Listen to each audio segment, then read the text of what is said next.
my core belief is that you have to build leaders. And life is a mission. It is not just a career. You have to live your purpose and values. You have to build a legacy for yourselves. There are many people who have got bulky resumes. They have acquired huge amount of wealth, money, luxuries, and they say they have built careers. But some of them end up in Tihar jail. You are hearing it every day in the news. Choose your legacy well. Build a legacy that people will be proud of you. And how do you do it? In army or armed forces, we are taught to operate from the firm base. We do everything from a secure space. This red circle where I stand today is today my firm base. I speak from here. Now, in life, time is always at a premium, including for me. My time is clicking. So, you have to take the basic mool mantra, the basic principle of life, which to my perception is be fit, be ready. You have to be physically healthy, mentally agile, and emotionally in control of yourself. And you have to be equipped with relevant skills. Then you are on the firm base, ready to take on the world. I started my journey from the backwaters of India, in Bharat, in a small, overgrown kind of a village called as Nadbai in Bharatpur district. I was studying in a Hindi medium school. And at the raw age of 10 years, in 1966, driven by euphoria of Jai Jawan, Jai Kisan, after 1965 war, I chose to go to a Sainik school in Chittor. And since then, from 1966 till 2016, for 50 long years, I donned uniform, served with distinction, let me say in all humility please, and rose to the second highest rank of Army Commander. If I could do it, the question that I address to you is, why can't you? You all sit in an elite institution, in a great environment, build a legacy for yourself. And when you do that, you have to define your mission statement. You have to be brave enough to pen them down. Most of us hesitate to write it. Key it in on your computer and think of the end state. There is this principle, begin with the end in life. You have to always think consequences of your steps. And I must give you a mandatory caution. Guard against Musharraf folly, what I call as Musharraf folly, intruding into Kargil and getting kicked out. What is the point? You have to do something which makes you stay there and not get kicked out from there. You must have very smart goals. Goals which are specific, measurable, assignable in a team, realistic. You can't say, I will lose some weight. I lose it over a period of time. It can't be fuzzy. And it has to be related to time. Now, when you make your mission statement, you periodically need to validate it. You need to review it. And in order to review it, you need some buddies and some mentors. Now today, buddy has become a jargon. Everybody says, I am your buddy. But who is really a buddy? The real buddies are in army, in patrols. There are 2 scouts which lead a patrol. Scout number 1 goes forward. Scout number 2 anchors him, covers all the dangers. He watches, he keeps the guard, and he is anchor. Now in one such foray, scout number 1 got hit and fell. The leader who's immediately behind, he shouted. He told the scout number 2, there is heavy fire, scout number 1 is hurt, don't go forward, take cover. But mindless of this command, scout number 2 rushed forward to scout number 1, picked up his lifeless body and brought it back. Now the leader chided him. What was the point? Why did you defy me? Why did you go forward? You know what the scout number 2 said?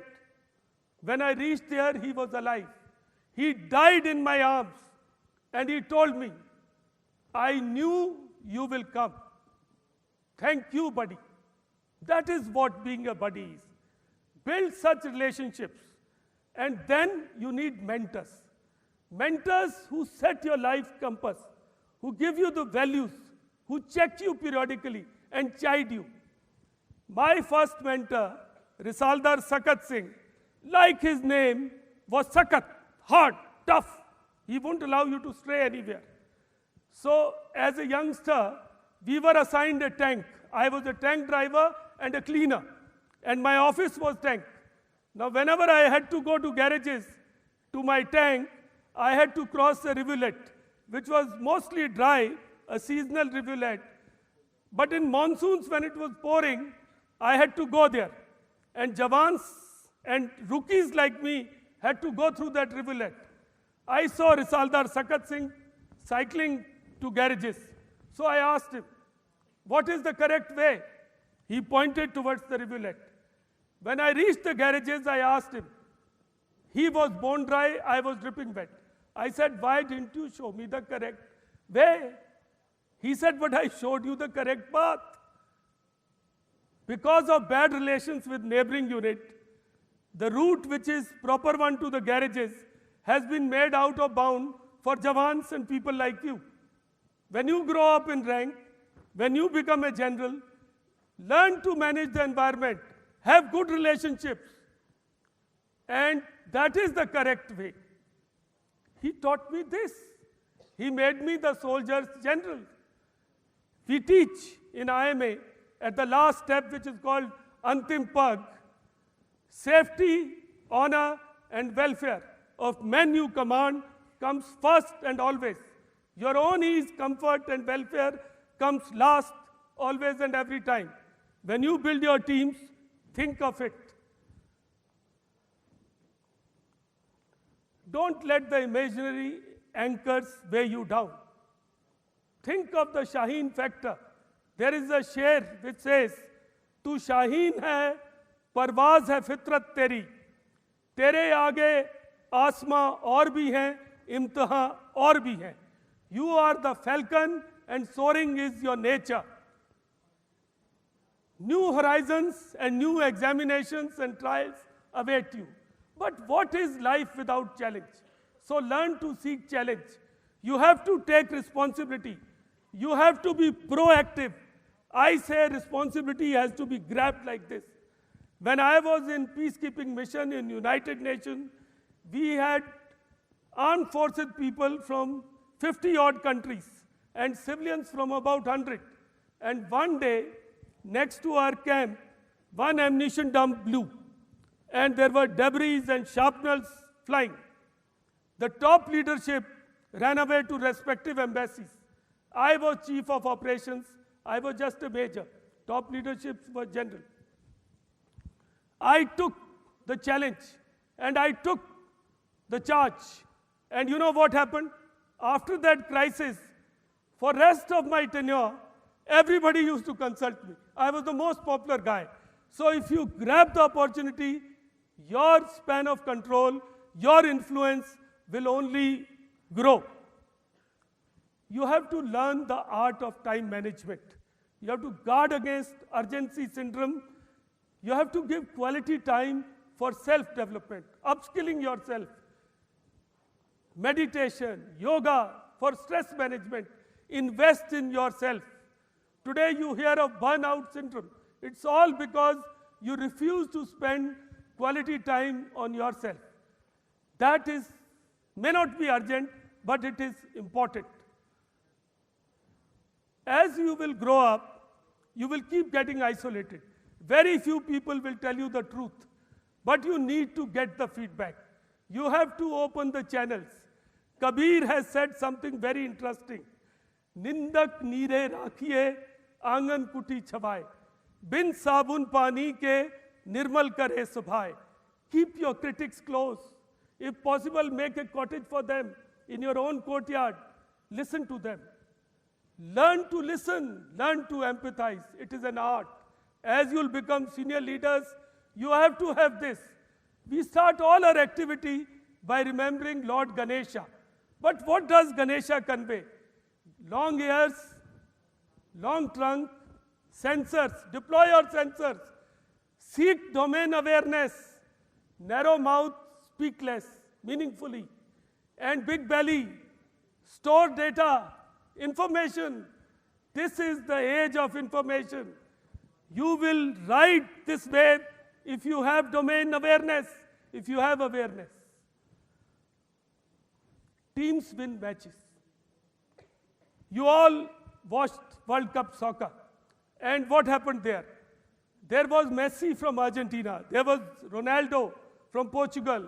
There was Neymar from Brazil. Superstars. But did their team reach even the final rounds? Who reached finals? France and lowly Croatia. And the only superstar in Croatia, Nikola Kalinic, the AC Milan so-called super striker, showed his ego and he was fired and sent back. So without a superstar, Croatia was there, second. So people are at heart of everything. Learn to subsume your identity within the team. You must learn the art of handling shifting goalposts. There is this thing which we hear on campus.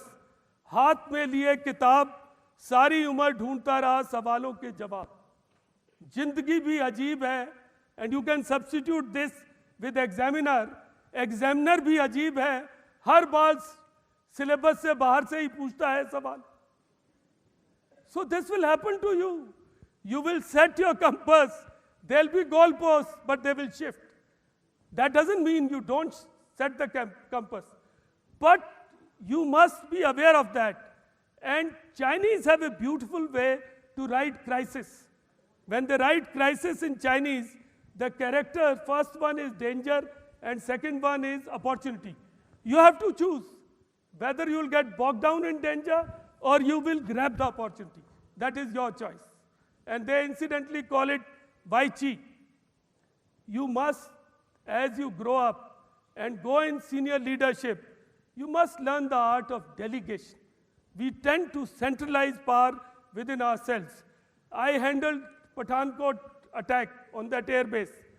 Now, when I went there, there was a commander-in-chief, 2 DGPs, 1 additional DGP, all huddled in one crisis management room, trying to confuse the real crisis manager. I had to push them out. I had to tell them, go away, organize that place. If you are controlling a crisis at higher level, you don't have to be inside that crisis. You have to be outside and retain your span of control. After all, those people had bigger responsibilities. And you must learn to take calculated risks. You must push the envelope. Try and make the impossible possible. You may be surprised, because I have experimented with this many times. I was making a museum. I had to put an old engine and a coach. Everybody told me, can't happen, need huge big money, logistics. But we did it. It is possible. So impossible maybe, I am possible. You have to navigate through milestones. And when you do that, you must discover your mojo, your USP, your legacy, and build it. And stick to values. There will be too many temptations, but learn to ride through them. And discover humor, your funny bone. Be childlike also, and enjoy the journey. I would tell you that never lose your smile. Sit easy in saddle of life. And you all have seen 3 Idiots or heard about this movie. My recommendation is try and become the 4th idiot. Enjoy the journey.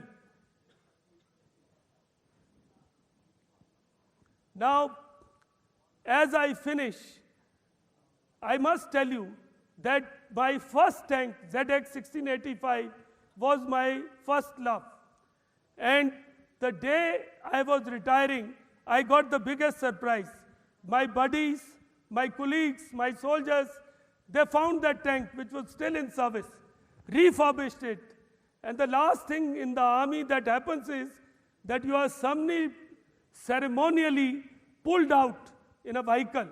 It may be Jeep, it can be Jonga, but they pulled me out in my first tank, 1685. That is my legacy, being the soldier's general. That is the love and affection which brings people to do such wonderful things for you. And the very last thing that I want to tell you is, in TEDx talks, you're not allowed to ask a question. But if I was to enter your mind and guess the question that you want to ask me is, that many of you will want to ask me, sir, should we all join army? Should we all try and become generals?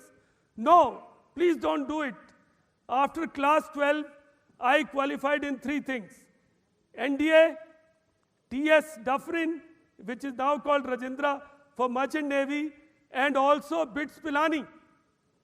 But I chose NDA.